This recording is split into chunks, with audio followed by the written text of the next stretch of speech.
કેમ છો મિત્રો? વંદે માતરમ. આપણે લાસ્ટ ટાઈમ પ્રક્ષેપ ગતિ ક્લિયર કરી. હવે આપણે આગળ જઈએ છીએ સાપેક્ષ ગતિ તરફ. તો સાપેક્ષમાં આપણે સાપેક્ષ વેગ પણ આવશે, સાપેક્ષ પ્રવેગ પણ આવશે અને સાપેક્ષ સ્થાનાંતર પણ આવશે. તો પહેલા સાપેક્ષ વેગ ક્લિયર કરીએ આપણે. તો સાપેક્ષ મતલબ શું? એકની સાપેક્ષે બીજાનું.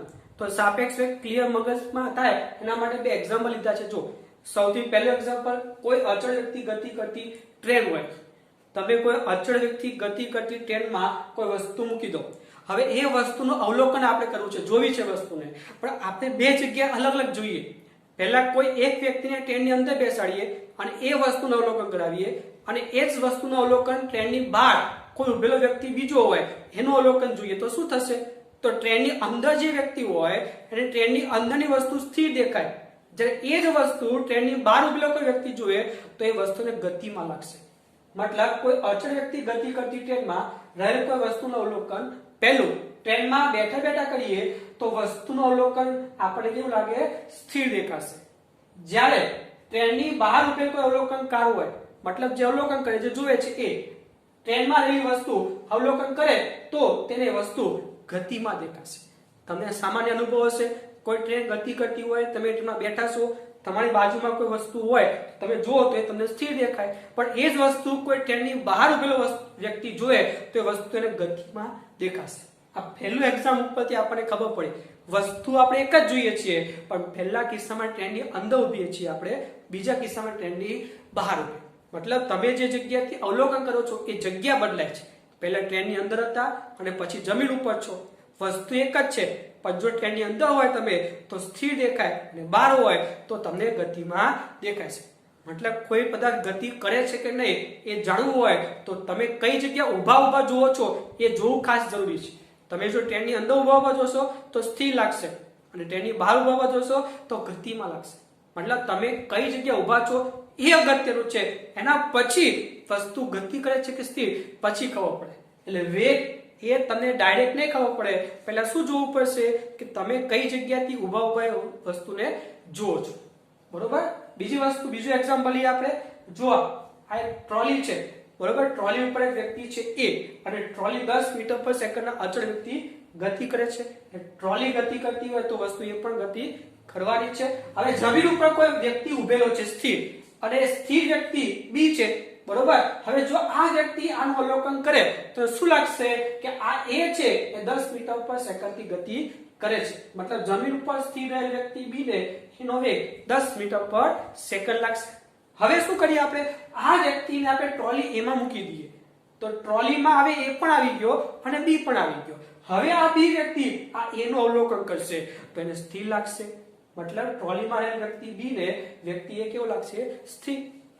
તો તમે જોવો છો વ્યક્તિ એને બંને કિસ્સામાં, પણ બી જે વ્યક્તિ છે પહેલા બહાર ઉભો હતો અને અવલોકન કરતો હતો, જ્યારે અહીંયા એ ટ્રોલીની અંદર છે તો અવલોકન કરતો હતો. તો બંને કિસ્સામાં વસ્તુ જોવાની છે એક જ, એને, પણ આમાં ગતિમાં લાગે છે, આમાં સ્થિર લાગે છે.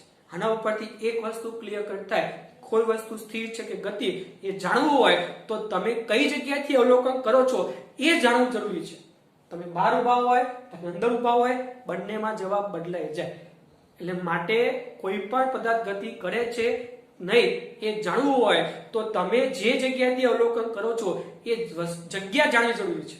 તો આ જે જગ્યા છે, તમે જે જગ્યાથી અવલોકન કરો છો એ જગ્યાને કહેવામાં આવે છે નિર્દેશ ફ્રેમ. આ શબ્દ ખાસ યાદ રાખજો, નિર્દેશ ફ્રેમ. મતલબ નિર્દેશ ફ્રેમ કઈ છે એના ઉપરથી વસ્તુ ગતિ કરે છે કે સ્થિર એ ખબર પડે. ટ્રેનમાં તમે જો ટ્રેનની અંદર હોય તો નિર્દેશ ફ્રેમ થઈ ગઈ ટ્રેન, ક્યાંક તમે ટ્રેનની અંદર છો તો વસ્તુ સ્થિર લાગશે. પણ જો જમીન ઉપર અવલોકન કરશો તો તમે જમીન ઉપર ઉભા છો તો નિર્દેશ ફ્રેમ થઈ ગઈ જમીન, માટે વસ્તુ ગતિમાં લાગે છે. એટલે નિર્દેશ ફ્રેમ કઈ છે એના ઉપરથી આપણને વેગ ખબર પડે. એ જ પ્રમાણે બીજા એક્ઝામ્પલમાં પહેલા વ્યક્તિ જમીન ઉપર હતો તો નિર્દેશ ફ્રેમ થઈ જમીન, જમીન ઉપર અવલોકન કરતો હતો તો નિર્દેશ ફ્રેમ થઈ જમીન. જે આમાં એ ટ્રોલી અંદર આવી ગયો છે તો હવે નિર્દેશ ફ્રેમ થઈ ગઈ ટ્રોલી. તો આમાં જવાબ અલગ આવે, સ્થિર થઈ જાય, આમાં ગતિ કરતો દેખાય. એટલે ખાસ યાદ રાખજો, સાપેક્ષ વેગ જાણવા માટે સૌથી પહેલા નિર્દેશ ફ્રેમ જાણવી જરૂરી છે. તો નિર્દેશ ફ્રેમની વ્યાખ્યા શું લખાય કે અવલોકનકાર જે જગ્યાએથી અવલોકન કરે છે એને નિર્દેશ ફ્રેમ કહેવાય. જો બહાર ઉભા તો જમીન, ટ્રેનની અંદર તો એ ટ્રેન એની નિર્દેશ ફ્રેમ કહી શકીએ આપણે. માટે સાપેક્ષ વેગ જાણવા માટે નિર્દેશ ફ્રેમ ખૂબ જ અગત્યની વસ્તુ છે. ભવિષ્યમાં આપણે ભણશું નિર્દેશ ફ્રેમના બે પ્રકાર, એક ઝડપીય નિર્દેશ ફ્રેમ અને બીજું અઝડપીય નિર્દેશ ફ્રેમ. બરોબર, ઝડપીય કોને કહેવાય? તો ન્યૂટનના ગતિના નિયમોનું પાલન કરે એને કહેવામાં આવે છે ઝડપીય, મતલબ ન્યૂટનનો પહેલો નિયમ. બરોબર, ભવિષ્યમાં આવશે અને જે ન્યૂટનના ગતિનો પહેલો નિયમ પાળતો નથી એને કહેવાય છે અઝડપીય નિર્દેશ ફ્રેમ, જેનો ડિટેલમાં ઉપયોગ આપણે આગળના ચેપ્ટરમાં જોઈશું. હવે તો આપણે તો અહીંયા ઝડપીય જ આવવાની છે. બરોબર, તો સૌથી પહેલા બે એક્ઝામ ઉપરથી આપણને એક વ્યાખ્યા ખબર પડી નિર્દેશ ફ્રેમ. તો લખી લો નોટમાં, નિર્દેશ ફ્રેમ એટલે શું? અવલોકનકાર જે જગ્યાએથી જે પરિસ્થિતિમાં રહીને અવલોકન કરે છે તેને તેની નિર્દેશ ફ્રેમ કહેવાય. બરોબર, અને નિર્દેશ ફ્રેમ પરથી અમુક વસ્તુ આપણને જાણવા મળે એવું છે. શું? તો જો લખ્યું છે નોટમાં, સૌથી પહેલું કે નિર્દેશ સાપેક્ષ વેગ એ નિર્દેશ ફ્રેમ પર આધાર રાખે છે. એ તો આપણને બે એક્ઝામ ઉપરથી ખબર પડી.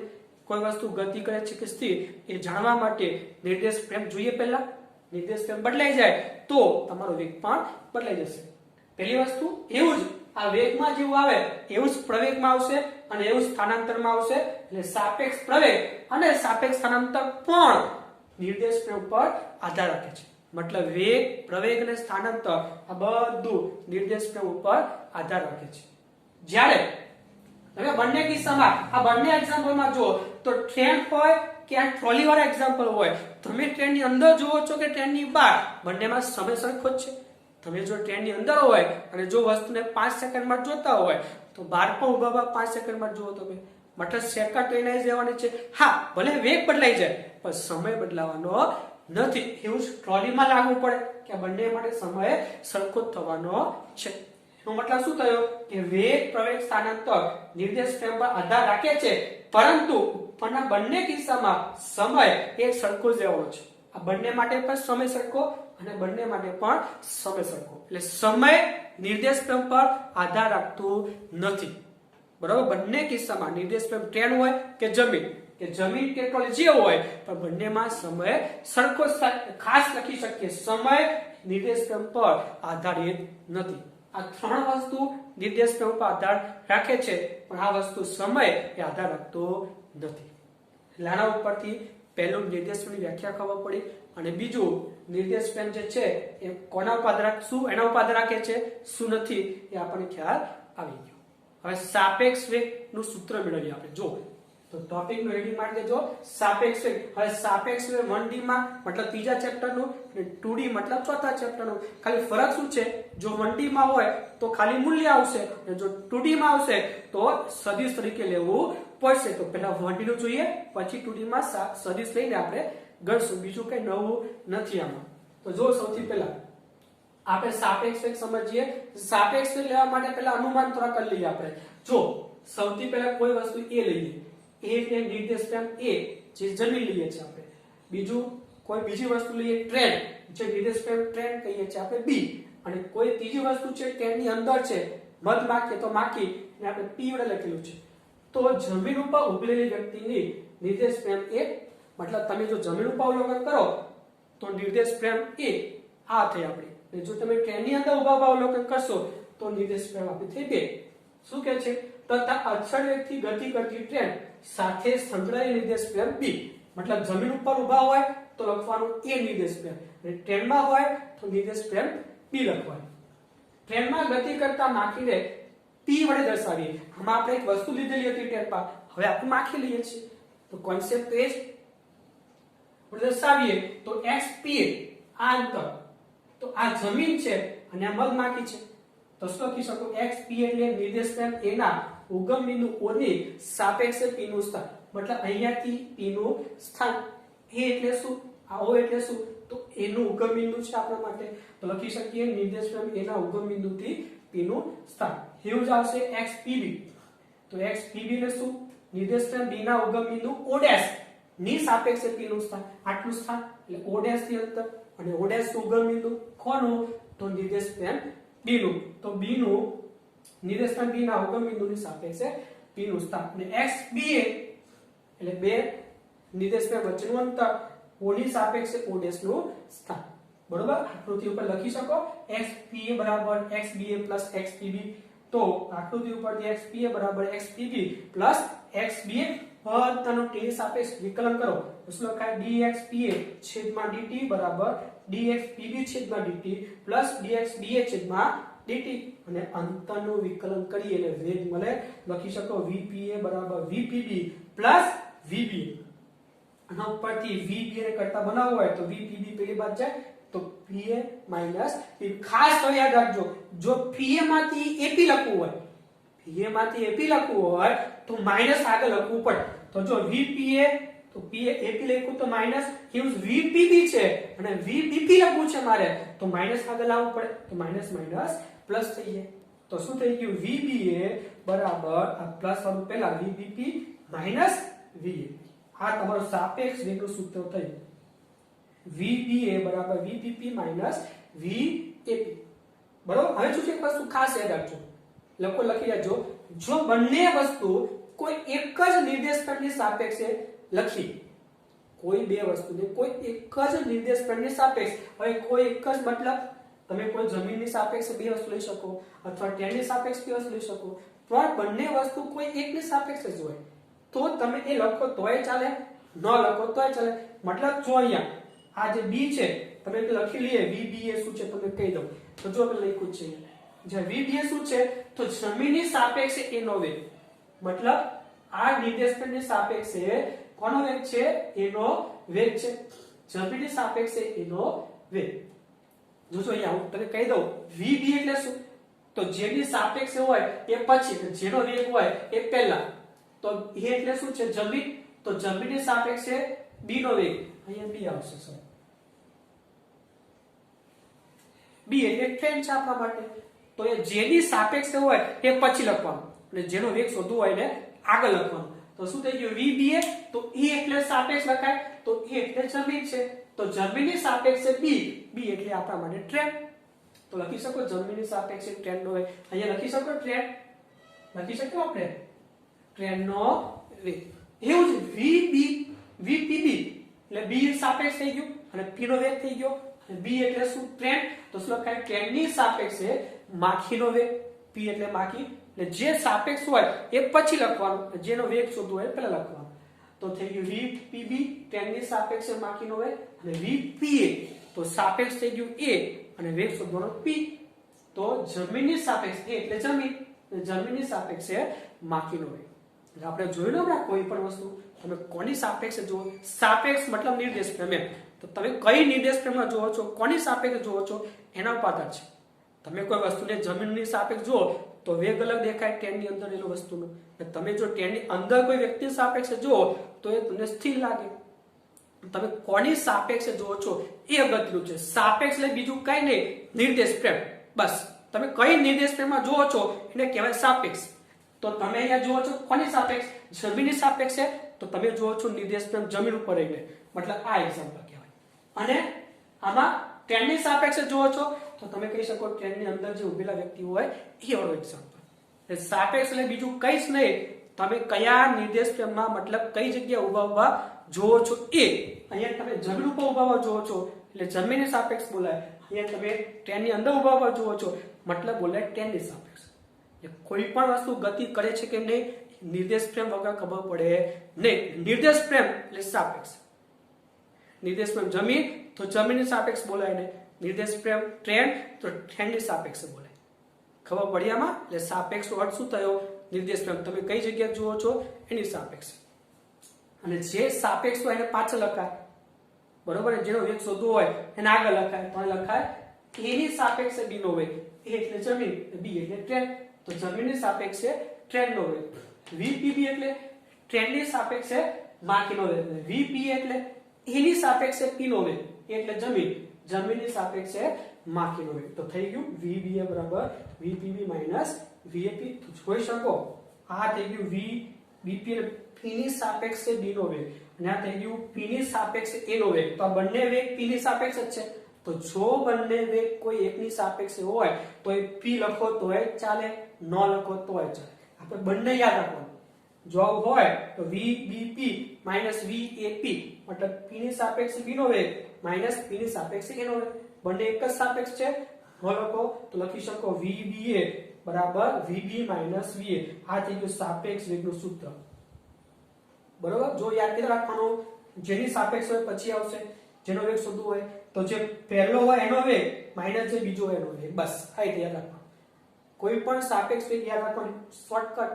VBA હોય તો પહેલાનો એટલે કે B નો વેગ એટલે VB માઇનસ બીજાનો વેગ એટલે કે VA. તો આ થઈ ગયું ટ્રેન, જમીન અને મધમાખી ઉપરથી મેળવેલી આપણે થિયરી જે આપણી સાપેક્ષ વેગનું સૂત્ર દર્શાવે છે. હવે આના કરતા એક શોર્ટકટ તમારા માટે યાદ રાખવા માટે કે નોટ લખી, જો લાંબુ યાદ રાખવું હોય તો આટલું યાદ રાખો તો ચાલે. શું? જો V અને VB એ બે કણોના વેગ હોય તથા G એ જમીનની સાથે સમલાની નિર્દેશ પ્રેમ હોય, મતલબ તમે જમીન ઉપર ઉભા નિર્દેશ પ્રેમ જમીન ઉપર ઉભા અવલોકન કરો છો તો VAB બરાબર શું લખાય? VA minus VB. બંને અવલોકન જમીન ઉપર ઉભા છે મતલબ બંને માટે નિર્દેશ પ્રેમ સરખી જ છે. જો સરખી હોય તો G ન લખો તોય ચાલે અને G લખો તોય ચાલે, બંને સૂત્ર ચાલે. VAB બરાબર પહેલાનો વેગ એટલે VA માઇનસ બીજાનો વેગ VB, અથવા બંનેમાં G ની સરખી જ છે અને જેવું બંને P ની સાપેક્ષે હતા તો લખો તોય ચાલે, ન લખો તોય ચાલે. એમ અહીંયા VAG માઇનસ VBG આપણે બંને યાદ રાખવાનું છે. અહીંયા ભૂલથી પર VAG હોય તો એ VBG જ હોવું જોઈએ, અહીંયા AG હોય તો GB ના ચાલે, આવું ના લખાય. અહીંયા BP હોય તો PB લખો તો ના ચાલે, કારણ કે અહીંયા સાપેક્ષ બંને સરખું આવવું જોઈએ. અહીંયા P છે તો અહીંયા P જ હોવું જોઈએ, કારણ કે આપણે બોલ્યા છે જેની સાપેક્ષ હોય એ પછી અને જેનું શોધવાનું હોય પહેલું. તો અહીંયા બંનેમાં G ની સાપેક્ષ છે એટલે G પછી જ આવવું જોઈએ. એટલે બંને સાપેક્ષ એક જ હોય મતલબ એક જ જગ્યાએ અવલોકન કરતા હોય તો લખો તોય ચાલે, ન લખો તોય ચાલે. તો આ થઈ ગયું સાપેક્ષ વેગ. એટલે આ તો કોન્સેપ્ટ છે ખાલી. સાપેક્ષ વેગ મતલબ તમે જે નિર્દેશ પ્રેમમાંથી અવલોકન કરો છો એની સાપેક્ષ એનો વેગ, બસ. જો એક્ઝામ્પલ જોઈએ તો ખ્યાલ આવશે. હવે એક એક્ઝામ્પલ જો બે વ્યક્તિ આપેલા છે, એક વ્યક્તિ 10 મીટર પર સેકન્ડથી દોડે છે અને બીજો વ્યક્તિ 20 મીટર પર સેકન્ડથી દોડે છે. આ વ્યક્તિ આ બી. તો જો મારે A ની સાપેક્ષે B નો તમને આનો એક મસ્ત અનુભવ કરાવો તો તમે ટ્રેનમાં બેઠેલા હશો, બરોબર. ધારો કે તમે ટ્રેનમાં બેઠેલા હોય તો તમારી ટ્રેન એક સ્થિર છે અને બાજુના પાટા ઉપર બીજી ટ્રેન ધીમે ધીમે જાય છે, તો તમે ટ્રેનની અંદર બેઠા એ ટ્રેનનું અવલોકન કરશો તો તમને એવો આભાસ થશે કે તમારી ટ્રેન પણ ચાલે છે. આવો તમે અનુભવ કર્યો હશે. તમે સ્થિર છો ટ્રેનની અંદર પણ બાજુના પાટા ઉપર ટ્રેન જાય છે, તમને શું લાગશે કે તમે ગતિ કરો છો, કારણ કે તમે એ ટ્રેન સામે જોવો છો, મતલબ એ ટ્રેનની સાપેક્ષે જોવો છો એટલા માટે એવું લાગે છે, બરોબર. પણ તમે જો જમીન ઉપર ઉભા હોય ને તો પાછા તમારી ટ્રેન તમને સ્થિર લાગે, બરોબર. એટલે સાપેક્ષ બહુ જ અગત્યનો ટોપિક છે. તો શું લખાય મારે આવું શોધવું હોય તો કે ભાઈ A ની સાપેક્ષે B નો વેગ, તો લખી શકું A ની સાપેક્ષે B ની ઝડપ મતલબ A વડે અનુભવાતી B ની ઝડપ, A વડે અનુભવાતી B ની ઝડપ. કારણ કે આપણે બોલ્યા જેની સાપેક્ષે હોય એ પછી લખવાનું, મતલબ A ની સાપેક્ષે છે તો એ આપણે પછી લખવાનું, અને જે સાપેક્ષ હોય એ આપણે નિર્દેશ પ્રેમ હોય. અને નિર્દેશ પ્રેમનો અર્થ શું? તમે ત્યાં ઊભા અવલોકન કરો છો તો તમે એ આગળ ઊભા છો, બરોબર. તો એ આગળ ઊભા રહેવાનું અહીંયા અને અવલોકન કરવાનું B નું, તો એ વડે અનુભવાતી B ની ઝડપ એના લખાય. મતલબ જેની સાપેક્ષ હોય ને ત્યાં આપણે ઊભું રહેવાનું, ત્યાં ઊભું રહેવું, બરાબર. નિર્દેશ પ્રેમ આપણે નિર્દેશ પ્રેમ મતલબ ત્યાં ઊભા અવલોકન કરીએ આપણે, તો એ આગળ ઊભું રહેવાનું અને B નું અવલોકન કરવાનું. તો શું થઈ ગયું? VBA બરાબર VB માઇનસ VA. જોવાનું બંને એક જ દિશામાં છે તો નિશાની એક સરખી જ રાખવાની. તો બંને પ્લસ પ્લસ લઈએ તો આ થઈ ગયું 10, આ થઈ ગયું 20. તો VB ની જગ્યાએ પ્લસ V, VA ની જગ્યાએ પ્લસ 10, વચ્ચે માઇનસ છે ભૂલવાનું નહીં. તો જવાબ થઈ ગયો 10. આમાં ખાસ જો આ બે એક જ દિશામાં છે એટલે, પણ જો એક આમ જતું હોય ને એક આમ જતું હોય તો કોઈ એકનો વેગ પ્લસ લેવો પડે, બીજાનો વેગ માઇનસ લેવો પડે. તો તમે આને પ્લસ લો તો VA નો વેગ કેવો લેવો પડે? માઇનસ. તો માઇનસ માઇનસ લઈએ પ્લસ, તો જવાબ પાછો થઈ જાય 30. પણ આપણા દાખલા પૂરતું બંને એક જ દિશામાં છે તો નિશાની બંને સરખી છે માટે બંને પ્લસ પ્લસ લઈએ છે. આ તો વચ્ચે માઇનસ છે એટલે 10 જવાબ આવે છે. જોશું દાખલો આગળ કે પ્રમાણે VAB શું લખાય તો લખી શકો B ની સાપેક્ષે A નો વેગ તમે સાપેક્ષ કોણ છે B છે મતલબ ક્યાં ઉભું રહેવાનું આપણે B આગળ અહીંયા ઉભું રહેવાનું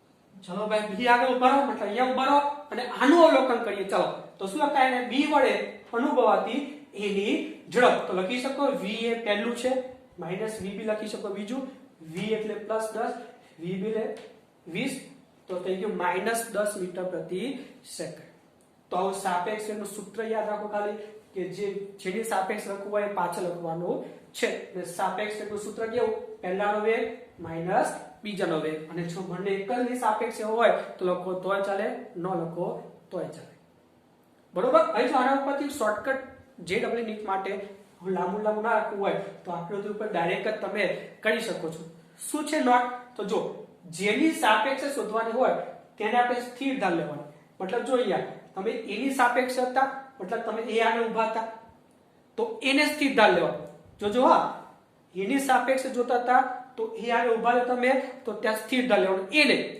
આમાં B ની સાપેક્ષ કરતા હતા તો ત્યાં ઊભું રહેવાનું B આગળ અને B ને સ્થિર ધાર લેવાનું પછી શું કહે છે સ્થિર ધારો તથા તેની ઝડપ બીજામાં વિરુદ્ધ ચિહ્ન સાથે ઉમેરી દો પહેલામાં તમે A ને સ્થિર ધાર લો કારણ કે તમે A આગળ ઊભા હતા ને તો A ને સ્થિર ધાર લો અને આની જે ઝડપ છે એ બીજામાં આના કરતા વિરુદ્ધ ચિહ્નમાં મૂકી દો જો પેલું એ VBA બરોબર તમે A ની સાપેક્ષ છો તો A આગળ સ્થિર કરી નાખો અને જે A ની ઝડપ હતી એ બીજામાં વિરુદ્ધ ચિહ્ન સાથે આમાં આ બાજુ હતું ને તો આમાં આ બાજુ એડ કરી દેવાનું તો શું થઈ ગયું ઉકેલ દો તો શું લખી શકો A ને સ્થિર કરી તેની ઝડપ બીજામાં વિરુદ્ધ ચિહ્ન કરી ઉમેરતા શું લખી શકાય VBA બરાબર આ છે 20 અને આ છે 10 તો આ +20 અને આ બાજુ -10 વિરુદ્ધ છે ને તો ઉમેરતા આપણે જોવાનું ચિહ્ન આ 20 + 10 માઈનસ લેવું પડે તો કરો સરવાળો 20 + -10 તો થઈ ગયું 20 - 10 બરાબર 10 મીટર પર સેકન્ડ એટલે આ શોર્ટકટ થઈ ગયા બહુ ઈઝી થઈ ગયા દાખલા જો આવો કોન્સેપ્ટ ખબર પડે તો આવું છે VAB જોઈએ તો VAB માં આપણે ક્યાં ઉભા હતા B આગળ કારણ કે B ની સાપેક્ષ હતું B આગળ ઉભું રહેવાનું અને B ને સ્થિર ધાર લેવાનો આને સ્થિર ધાર લો અને આની જે ઝડપ છે એ આમાં વિરુદ્ધ ચિહ્ન સાથે ઉમેરી દો તો આ થઈ ગયું સ્થિર અને આની ઝડપ પરથી આ બાજુ 20 એ પેલી બાજુ એડ કરો તો વિરુદ્ધ દિશામાં કરી નાખો તો આ થઈ ગયું +10 અને આનું થઈ ગયું -20 કારણ કે આ બાજુ છે તો હવે આમાં એડ કરો તો શું થાય VAB બરાબર 10 અને આ -20 તો જવાબ થઈ ગયો -10 મીટર પર સેકન્ડ જો આવી ગયો એટલે જો આવું યાદ રાખો તોય વાંધો નથી અને આ કોન્સેપ્ટ યાદ રાખશો તો JEE નીટમાં બહુ મજા આવશે તમને ખાલી કરવાનું શું જેની સાપેક્ષ હોય ત્યાં ઉભું રહેવાનું અને તે સ્થિર કરી લેવાનું અને એની જે ઝડપ હોય એ બીજાને વિરુદ્ધ ચિહ્ન સાથે આપીને ઉમેરી દેવાની બસ સરવાળો કરવાનો યાદ શું રાખવાનું દિશા વિરુદ્ધ હોય એટલે આ બાજુ હોય તો +V લેવાનો આ બાજુ હોય તો -V લેવાનું આટલું યાદ રાખવાનું છે અને ઉમેરી દો તો શું થઈ જશે જવાબ +10 અને -10 આવી જશે તો આ થઈ ગયો સાપેક્ષ વેગનો એક સિમ્પલ દાખલો આવા દાખલા આગળ ગણીએ એના પહેલા તમે આ લખી લો ચાલો મિત્રો આપણે સાપેક્ષ વેગ જોયો હમણાં કોન્સેપ્ટ તો જોયો તો સાપેક્ષ વેગમાં આપણે શું જોયું કે આપણે એવું કીધું હોય કે B ની સાપેક્ષે A નો વેગ શોધો તો જેની સાપેક્ષ પછી લખીએ આપણે અને જે શોધવો છે ને આગળ લખીએ છીએ મતલબ B ની સાપેક્ષે A નો વેગ લખવો હોય તો શું લખાય VAB લખાય બરોબર ને એ જ પ્રમાણે આપણે કીધું હોય A ની સાપેક્ષે B નો વેગ તો શું લખીએ છીએ VBA હવે આપણે સવાલ થાય સાપેક્ષ વેગ લેવાય ક્યારે તો જ્યારે મિત્રો કોઈ પણ બે વસ્તુ બરોબર બે વસ્તુ ગતિ કરતી હોય અને કોઈ ગતિ કરતી વસ્તુમાંથી આપણે કોઈ બીજી ગતિ કરતી વસ્તુને જોઈએ બે વસ્તુ ગતિ કરતી હોય એટલે કે હું ગતિ કરું છું કોઈ બસ ગતિ કરે છે તો હું ગતિ કરતો એ બસમાં ગતિ કરતા વ્યક્તિને જોઉં તો મારો પણ વેગ હશે એનો પણ વેગ છે તો હંમેશા સાપેક્ષ વેગ લેવાય એટલે જ્યારે પણ કોઈ બે વસ્તુ ગતિ કરતી હોય અને ગતિ કરતી વસ્તુમાંથી અવલોકન કરીએ આપણે તો હંમેશા સાપેક્ષ વેગનો ઉપયોગ કરવો પડે બરોબર તો હજી થોડા કોન્સેપ્ટમાં આગળ જવા માટે દાખલા હજી લઈએ આપણે તો જો આપણી પાસે બે ટ્રોલી છે આ A ટ્રોલી છે આ B ટ્રોલી છે આ B ટ્રોલી છે 10 મીટર પર સેકન્ડના વેગથી આ બાજુ આવે છે અને આ A ટ્રોલી છે 30 મીટર પર સેકન્ડના વેગથી પેલી બાજુ જાય છે તો આપણે શોધવું છે VAB હવે VAB નો મતલબ શું B ની સાપેક્ષે A નો વેગ તો આપણે હમણાં જ જોઈ ગયા કે ભાઈ જેની સાપેક્ષે હોય એ આપણું નિર્દેશ ફ્રેમ થઈ જાય અહીંયા આપણે બી ની સાપેક્ષે કરવું છે તો બી આપણે શું થઈ ગઈ નિર્દેશ પ્રેમ. તો જે નિર્દેશ પ્રેમ હોય ત્યાંથી આપણે અવલોકન કરવાનું હોય, તો જેની સાપેક્ષ આપણે લખીએ ત્યાંથી અવલોકન કરીએ એવું આપણે કહી શકીએ. એટલે જે જગ્યાએ અવલોકન કરતા હોઈએ ને એ આપણું નિર્દેશ પ્રેમ થઈ ગયું. અને નિર્દેશ પ્રેમ લેવાની કઈ તો જેની સાપેક્ષ આપણે જોતા હોય એ. તો અહીંયા આપણે બી ની સાપેક્ષે એને જોઈએ છીએ તો બી થઈ ગઈ આપણે નિર્દેશ પ્રેમ અને બી આગળથી આપણે અવલોકન કરવાનું એનું. તો શું લખાય બી ની સાપેક્ષે એનો વેગ. તો આપણે સૂત્ર જોઈ ગયા છીએ VAB બરાબર VA માઈનસ VB. બરોબર, તમે VA માઈનસ VB લખો તોય ચાલે અથવા VAG માઈનસ VBG. તમને મેં કીધેલું છે કે જ્યારે બંને વસ્તુ કોઈ એકની સાપેક્ષે ગતિ કરે તો તમે લખો તોય ચાલે, ન લખો તોય ચાલે. અહીંયા બંને ટ્રેન, તમે આ બંને ટ્રોલી એવું કહી શકો કે જમીનની સાપેક્ષે દોડે છે. અહીંયા તમે જમીન લઈ લો તો બંને ટ્રોલી જમીનની સાપેક્ષે દોડે છે તો જમીન લખો તોય ચાલે, ન લખો તોય ચાલે. તો લખી શકો VA માઈનસ VB. VAB હોય તો પહેલાનો વેગ માઈનસ બીજાનો વેગ. તો શું થઈ ગયું VA minus VB is equal two, મેં તમને કીધેલું છે કે જો બંને એક જ દિશામાં હોય, ક્યાં તો આ બાજુ હોય ક્યાં તો આ બાજુ હોય, તો બંને નિશાની સરખી આવે.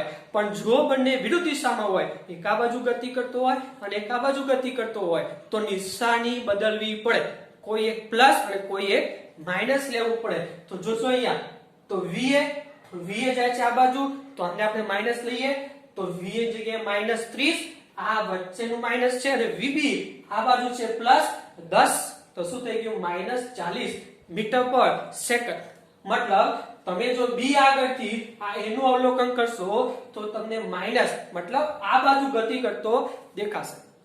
બી આગળથી અવલોકન કરશો તમે એનું તો એ તમને આ બાજુ આવતો દેખાશે 40 મીટર પર સેકન્ડ. આવું જો VB લખવું હોય તો હવે સાપેક્ષ થઈ ગયું આપણું A, મતલબ નિર્દેશ પ્રેમ થઈ ગઈ A, મતલબ E આગળથી અવલોકન કરવાનું આપણે. તો ભાઈ A આગળથી અવલોકન કરીએ B નું તો શું લખાય એની સાપેક્ષે B નો વેગ. VBA બરાબર બંને જમીનની સાપેક્ષે છે તો VBG માઈનસ VAG લખો તોય ચાલે અથવા VB માઈનસ VA લખો તોય ચાલે. તો શું થઈ ગયું VB તો VB છે પ્લસ 10 વચ્ચેનું માઈનસ અને VB આ બાજુ આવશે એટલે માઈનસ 30 તો માઈનસ માઈનસ પ્લસ તો શું થઈ ગયું 40. એટલે આ રીતે સાપેક્ષ વેગ તમે જ્યારે પણ લો દિશા બરોબર જોઈ. જો એક જ દિશામાં હોય તો કોઈ સવાલ જ નથી, પણ જો વિરુદ્ધ દિશામાં હોય આ બાજુ તો એક પ્લસ ને એક માઈનસ લેવું પડે. આપણે મોટા ભાગે આ જ કોન્સેપ્ટ આગળ વધશું, પણ મેં તમને કીધેલું હતું શોર્ટકટ JEE નીટ માટે તો એના ઉપરથી પણ આ દાખલો આપણે ગણી શકીએ, પણ મોટા ભાગે આપણે આ કોન્સેપ્ટ થી જઈશું. તો જો અહીંયા VAB શોધવું છે તો આપણે એમાં શું જોઈ ગયા હતા, તમે જે જગ્યાથી અવલોકન કરો મતલબ જે નિર્દેશ પ્રેમ તમારી હોય મતલબ જેની સાપેક્ષે હોય એટલે સ્થિરતા લેવાનું. અહીંયા VAB લખવું છે મતલબ B ની સાપેક્ષે A જોવાનો છે, મતલબ B આપણું નિર્દેશ પ્રેમ થઈ ગયું તો આપણે B ને સુધા લેવાનું સ્થિર. પછી આ B ની જે ઝડપ આપી હોય એને A માં એની વિરુદ્ધ દિશામાં ચિહ્ન કરીને એડ કરી દેવાનું, સરવાળો કરી દેવાનો. B નો જે ઝડપ એ બાજુ હતું 10 આ બાજુ હતું તો એ બેઠે બેઠું એમાં એડ કરો પણ નિશાની બદલીને. તો આ બાજુ 10 હતું તો આ બાજુ 10 કરીને એમાં એડ કરી દો તો એનો વેગ તો 30 હતો જ આ બાજુ અને B નો પણ આ બાજુ 10 એડ થયો તો ટોટલ -30 વત્તા -10 તો શું થઈ ગયું -40 મીટર પર સેકન્ડ. તો આવી ગયું બેઠે બેઠું. હવે એ જ પ્રમાણે જો VBA લખવું હોય તો આપણું નિર્દેશ ફ્રેમ થઈ ગઈ A, મતલબ એ આગળથી આપણે અવલોકન કરવું છે. જે જગ્યાથી અવલોકન કરવું હોય એને સ્થિરતા લેવાનું. આ સ્થિર થઈ ગયું એ આપણું અને આની જે ઝડપ હોય એ આમાં એડ કરવાની પણ ચિહ્ન બદલીને. તો એ હતું આ બાજુ તો 30 આ બાજુ એડ કરો B માં તો આ થઈ ગયું B માં 10 તો હતું અને બીજું એનું 30 એડ થયું બંને આ બાજુ છે એટલે પ્લસ આવશે તો શું થશે 10 + 30 બરાબર 40 મીટર પર સેકન્ડ. એટલે આનાથી દાખલા બહુ ઈઝી થઈ જાય, પણ હમણાં આપણે આ કોન્સેપ્ટ આગળ જઈએ છીએ. તો આમાં યાદ શું રાખવાનું, VAB હોય તો VA - VB લખો તોય ચાલે અને VAB હોય તો VAG - VBG લખો તોય ચાલે, કારણ બંને જમીનની સાપેક્ષે ગતિ કરે છે. હવે આપણે આગળ દાખલા ગણીએ એમાં થોડું ટ્વિસ્ટિંગ આપણે કરીએ છીએ. અહીંયા અત્યાર સુધી દાખલામાં આપણે એક જ સાપેક્ષ આપતા હતા, હવે સાપેક્ષ આપણે બદલીએ છીએ. તો દાખલા કેવી રીતે ગણવાના જોજો જોડા. આ જ કોન્સેપ્ટ છે, ખાલી થોડો ફરક પડશે આમાં. તો જો આવી આકૃતિ છે, આ એક વ્યક્તિ સ્થિર ઉભેલો છે જમીન ઉપર, પછી આ એક ટ્રોલી છે ટ્રોલીનો વેગ જમીનની સાપેક્ષે vt એટલે ટ્રોલીનો વેગ 10 મીટર પર સેકન્ડ આપેલો છે. જમણી બાજુ જાય છે વિથ રિસ્પેક્ટ ટુ ગ્રાઉન્ડ, મતલબ જમીનની સાપેક્ષે. કારણ કે ટ્રોલી ક્યાં દોડે છે? જુઓ તમે, ટ્રોલી જમીન ઉપર દોડે છે. તો જો જમીન ઉપર દોડતી હોય તો જમીનની સાપેક્ષે એનો વેગ લખવો પડે. પછી આ ટ્રોલીની ઉપર એક વ્યક્તિ ઉભેલો છે એ ટ્રોલી ઉપર દોડે છે બરાબર 2 મીટર પર સેકન્ડ થી. જો એ ટ્રોલી ઉપર દોડતો હોય તો એનો વેગ કોની સાપેક્ષ લખવો પડે? ટ્રોલીની સાપેક્ષ. મતલબ વસ્તુ જેની ઉપર દોડતું હોય એની સાપેક્ષ વેગ લખવાનો. આમાં જમીન ઉપર દોડતું હતું તો જમીનની સાપેક્ષ લખાય. આમાં આ જમીન ઉપર સ્થિર છે તો જો વેગ લખવો હોય 0 તો જમીનની સાપેક્ષ વ્યક્તિનો વેગ બરાબર 0. આ ટ્રોલી જમીન ઉપર દોડે છે તો એનો વેગ જમીનની સાપેક્ષે લખાય. મતલબ જે વસ્તુ જેની ઉપર દોડતું હોય એની સાપેક્ષે વેગ કહેવાય. તો જમીનની સાપેક્ષે વેગ થયો અને ટ્રોલી ઉપર દોડે છે મતલબ એનો વેગ ટ્રોલીની સાપેક્ષે 2 મીટર પર સેકન્ડ લખાય. તો લખી શકીએ vp એટલે કે vpg પર લખી શકો કારણ કે વ્યક્તિ ઉભેલો છે જમીન ઉપર તો જમીનની સાપેક્ષે વ્યક્તિનો વેગ બરાબર 0. પછી એ જ પ્રમાણે vat મતલબ ટ્રોલીની સાપેક્ષે એનો વેગ પ્લસ આ બાજુ છે એટલે, અને ત્રીજું vtg કારણ કે જમીન ઉપર દોડે છે ટ્રોલી તો જમીનની સાપેક્ષે ટ્રોલીનો વેગ is equal to plus 10 metre પર સેકન્ડ. જો મારે vap લખવું હોય તો હવે થોડું ધ્યાન આપજો. તો જો vap લખવું હોય તો લખી શકીએ va આના જેવું va માઈનસ vp, અને જો બંને જમીન સાપેક્ષ લખવું હોય તો લખી શકીએ આપણે આવું vag માઈનસ vpg. આ થયું ને vab બરાબર va માઈનસ vp તો vpap બરાબર va માઈનસ vp, પણ હું બંને જમીન સાપેક્ષ લઈ લઉં તો શું થઈ ગયું vag માઈનસ vpg. એટલે યાદ રાખવું. હવે vpg તો 0 છે સ્થિર છે એટલે તો આ તો 0 તો આપણું જે vag છે એ જ વેક્ટર આપણું vap છે. જોજો હવે આપણી પાસે vag નથી. vag એટલે જમીનની સાપેક્ષે એનો વેગ. આપણી પાસે એનો વેગ છે ખરો પણ ટ્રોલીની સાપેક્ષે છે એટલે ભૂલથી અહીંયા 2 લખતા નહીં. પહેલા જોવાનું કોની સાપેક્ષે છે. અહીંયા જમીનની સાપેક્ષે એનો વેગ જોઈએ આપણે, પરંતુ આપણી પાસે જે રકમમાં છે 2 મીટર પર સેકન્ડ જે એનો વેગ છે એ ટ્રોલીની સાપેક્ષે છે. મતલબ vat 2 લેવાનું, vag 2 લેવાય નહીં. તો vag સુધી આપણે તો આપણી પાસે જે છે એનો ઉપયોગ કરીએ આ vat વાળાનો તો શું લખી શકો, અને સમીકરણ એક આપી દઉં મેં નામ તો હવે vat લખીએ તો શું લખી શકો vat એટલે va minus vt. va minus vt એટલે જો બંને જમીન સાપેક્ષે લઉં તો શું લખી શકો vag માઈનસ vtg. ખબર પડી? vag minus vtg. તો જો vat આપણી પાસે છે +2, vag આપણે શોધવાનું છે અને vtg છે +10, આ બે બાદ જાય એટલે પ્લસ થઈ જાય 12 તો vag થઈ ગયું 12 મીટર પર સેકન્ડ. અને જે vag મળ્યો સમીકરણ એકમાં મૂકી દો તો આપણને vap કેટલું મળે તો vap બરાબર 12 મીટર પર સેકન્ડ મળે. આ રીતે સૌથી પહેલા જે પણ રકમમાં આપેલું હોય એ જેની સાપેક્ષે હોય એ કૌંસમાં લખવું એટલે હવે ભૂલ ના થાય. ન કે પછી ઉતાવળમાં vag ની જગ્યાએ 2 લખાઈ જશે તો જવાબ ખોટો પડશે. એટલે રકમમાં જો તમને આપેલું હોય તો સૌથી પહેલા સાપેક્ષ લખી દેવાનો આકૃતિ દોરીને કે ભાઈ કોની સાપેક્ષે, આ કોની સાપેક્ષે છે, આ કોની સાપેક્ષે છે, અને પછી વિચારવાનું જે શોધવું હોય એ. બરોબર? તો આ va માઈનસ vp બંને જમીન સાપેક્ષ લઈ લેવાના. vag માઈનસ vpg, vpg 0 છે તો vag બાકી રહ્યો. હવે તો vag આપણી પાસે નથી, આપણી પાસે vat છે તો vat ઉપરથી આપણે vag શોધી લીધું અને કિંમત મૂકીને vap આપણને મળી ગયું. એટલે આ રીતે મિત્રો જ્યારે પણ સાપેક્ષ વેગ લો બાય ડિફોલ્ટ મોટા ભાગે જમીનની સાપેક્ષે વિચારવાનું. જો તમે કોઈ ઉલ્લેખ કર્યો ના હોય તો જમીનની સાપેક્ષે વિચારવાનું. બરોબર? હજી થોડું પ્લીઝ કરીને આગળ લઈએ. દાખલા જો આવો દાખલો છે. બરોબર? આ એક ઓડી કાર છે, ઓડી કાર. બરોબર? કાર છે, એનો વેગ આપ્યો છે 20 મીટર પર સેકન્ડ. એની અંદર એક વ્યક્તિ બેસેલો છે. બરોબર? તો કારની ઝડપ આપી છે 20 તો કાર જમીન ઉપર દોડતી હોય તો વિથ રિસ્પેક્ટ ટુ ગ્રાઉન્ડ. બરોબર? વિથ રિસ્પેક્ટ ટુ ગ્રાઉન્ડ છે. હવે આ એક ટ્રોલી છે, ટ્રોલી પણ જમીન ઉપર દોડે છે, એનો વેગ આપ્યો છે 10 મીટર પર સેકન્ડ. તે પણ થઈ ગયું વિથ રિસ્પેક્ટ ટુ ગ્રાઉન્ડ મતલબ જમીન ઉપર દોડે છે એટલે. અને એની અંદર એક વ્યક્તિ છે એ જે ટ્રોલી ઉપર દોડે છે 3 મીટર પર સેકન્ડ વિરુદ્ધ દિશામાં દોડે છે. તો ટ્રોલી ઉપર દોડે છે તો કોની સાપેક્ષ થઈ ગયું ટ્રોલીની સાપેક્ષ લખાય તો વિથ રિસ્પેક્ટ ટુ ટ્રોલી. બરોબર? તો આ આપણી વસ્તુ આપેલી છે vpg જમીનની સાપેક્ષે વ્યક્તિ બોલો, કારણ કે વ્યક્તિ કારમાં જ છે, તો કાર જેટલી ઝડપથી જાય છે એટલી ઝડપથી વ્યક્તિ જવાનો છે, તો આ વ્યક્તિ બરોબર. તો વીપીજી બરાબર 20 મીટર પર સેકન્ડ. હવે કારનો વેગ લખો તોય ચાલે અને વ્યક્તિનો વેગ લખો તોય ચાલે, કારણ કે વ્યક્તિ કારમાં છે તો બંનેની વેગ સરખો જોવાનો છે, તો 20 મીટર પર સેકન્ડ. એ જ પ્રમાણે VAT ટ્રોલીની સાપેક્ષે એનો વેગ આપણને આપ્યો છે આ બાજુ એટલે -3 મીટર પર સેકન્ડ, અને ટ્રોલી જમીનની સાપેક્ષે ટ્રોલીનો વેગ આપ્યો છે 10 મીટર પર સેકન્ડ. તો મારે VAP શોધવું છે, મતલબ વ્યક્તિની સાપેક્ષે એનો વેગ, વ્યક્તિની સાપેક્ષે એનો વેગ મારે શોધવો હોય તો શું લખાય? VA VP, અથવા બંને જમીન સાપેક્ષ લો તો VAG VPG લખી શકો. તો સહી VAG આપણને ખબર નથી. ફરીથી કહું છું, VAG એટલે શું? જમીનની સાપેક્ષે એનો વેગ. આ એનો વેગ છે ખરો, પણ એ કોની સાપેક્ષે? ટ્રોલીની સાપેક્ષે છે, એટલે એ 3 લખાય નહીં. તો VAG આપણને ખબર નથી અને VPG આપણને ખબર છે કેટલું? 20, તો થઈ ગયું -20. સમીકરણ 1 આ શોધી લઈએ, પછી એની કિંમત આમાં મૂકી દઈશું આપણે. તો હવે આપણને આપ્યું જે છે 3 મીટર પર સેકન્ડ એનો ઉપયોગ કરો. જે આપ્યો એનો ઉપયોગ કરવાનો, તો શું થઈ ગયું? VAT બરાબર VAG VTG લખાય, બરોબર. તો VAT છે -3, VAG શોધવું છે અને VTG આપણી પાસે છે 10 મીટર પર સેકન્ડ. માઈનસ આ બાદ જાય એટલે +10 - 3 એટલે 7.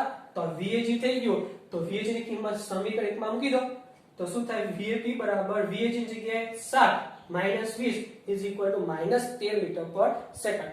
મતલબ P ની સાપેક્ષે A નો વેગ, મતલબ P આગળથી તમે અવલોકન કરો એનો, જેની સાપેક્ષ હોય ત્યાંથી અવલોકન કરવાનું હોય, તો P થી તમે જો A નું અવલોકન કરો તો -13 થી સ્પીડમાં લાગે. મતલબ કઈ બાજુ લાગે? અહીંથી અવલોકન કરો તો આ તમને આ બાજુ આવતો લાગે -છે, એટલે અહીંથી અવલોકન કરો તો તમને ખબર પડે, બરોબર. આ રીતે કોઈ પણ સાપેક્ષ તમને પૂછે, તમને જો લખતા આવડતું હોય તો દાખલા તમને આરામથી સાપેક્ષ રીતના આવડી જાય.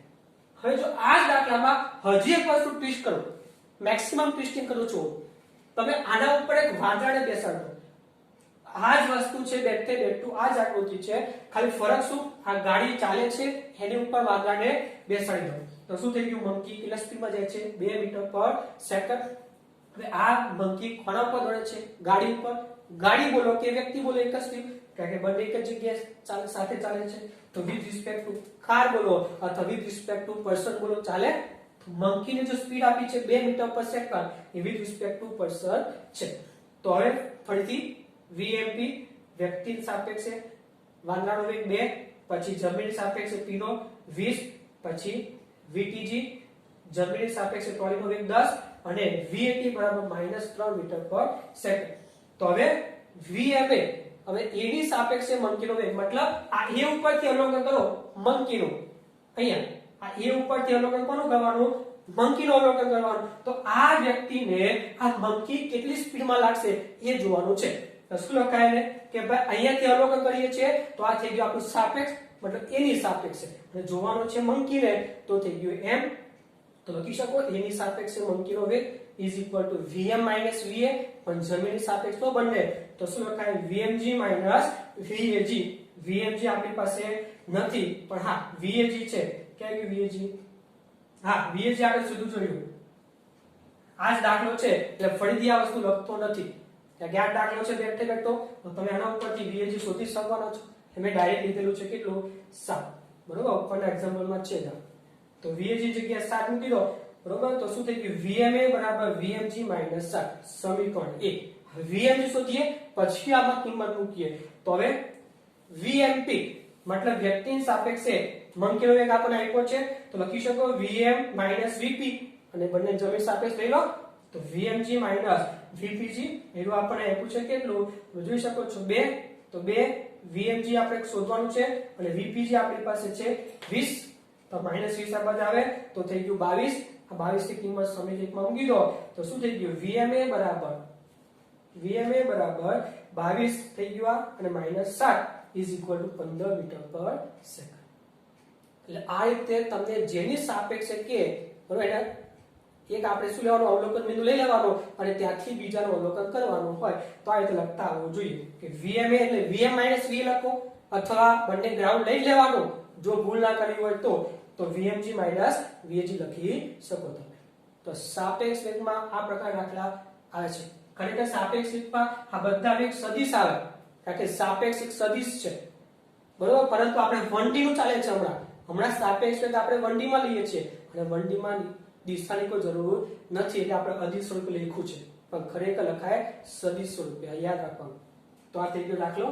હજી દાખલો જોઈએ આપણે ચોપડીનો એક છે ઉદાહરણ નંબર 3.9. તો રકમ શું છે જોઈએ. ઉદાહરણ નંબર 3.9 રકમ છે બે સમાંતર રેલવે ટ્રેક ઉત્તર દક્ષિણ દિશામાં છે. બે ટ્રેક છે ઉત્તર દક્ષિણ દિશામાં. ટ્રેન એ ઉત્તર તરફ 54 કિલોમીટર પર કલાકની ઝડપે અને ટ્રેન બી દક્ષિણ દિશામાં 90 કિલોમીટર પર કલાકની ઝડપે ગતિ કરે છે. જુઓ, બે ટ્રેન છે, ઉત્તર દિશા આપણે આની બાજુ ધારી છે, દક્ષિણ આપણે ધારેલી છે આ બાજુ. તો પહેલી ટ્રેન છે ઉત્તર દિશા જાય છે VA, અને બીજી ટ્રેન જાય છે દક્ષિણ દિશામાં VB. VA કુલ 54 કિલોમીટર પર કલાક, અને મીટર પર સેકન્ડમાં લઈ જાવ તો થઈ જાય 15 મીટર પર સેકન્ડ, અને VB આપ્યું છે 90 કિલોમીટર પર અવર, પણ લેફ્ટ સાઈડ ઉપર છે એટલે આપણે માઈનસ લીધેલું છે, તો આવશે -25 મીટર પર સેકન્ડ. તો શોધવાનું છે A ની સાપેક્ષે B નો વેગ. A ની સાપેક્ષે B નો વેગ તો લખાય VBA, જેની સાપેક્ષ હોય પછી, જેનો શોધવો હોય પહેલા, તો શું થઈ ગયું VBA is equal to VB minus VA. જો આ બંને ટ્રેન દોડે કઈ બાજુ જમીન ઉપર, તો બંનેના વેગ જમીનની સાપેક્ષ જ કહેવાય ને, તો લખો તોય ચાલે, ન લખો તોય ચાલે. અહીંયા આપણે કેમ લખતા હતા, કારણ કે આપણે અહીંયા સંકેતમાં આ જે રકમ છે એ સંકેતમાં લખેલું જ આવું હતું, VAT VPG બધું, એટલે આપણે GG લખવું પડે. પણ આપણે રકમમાં ખાલી VA VB લખ્યું છે, તો ખાલી VA VB લખો તો એ ચાલે, વાંધો નથી. તો VB -25 આ માઈનસ, અને VA છે 15, એટલે 15 -40 મીટર પર સેકન્ડ. આ થઈ ગયો પહેલો સવાલ. પછી બીજો સવાલ છે B ની સાપેક્ષે જમીનનો વેગ. B ની સાપેક્ષે જમીનનો વેગ, બરોબર. તો સોરી, અહીંયા B ની સાપેક્ષે જમીનનો વેગ કીધેલો છે, તો અહીંયા આવશે જમીન.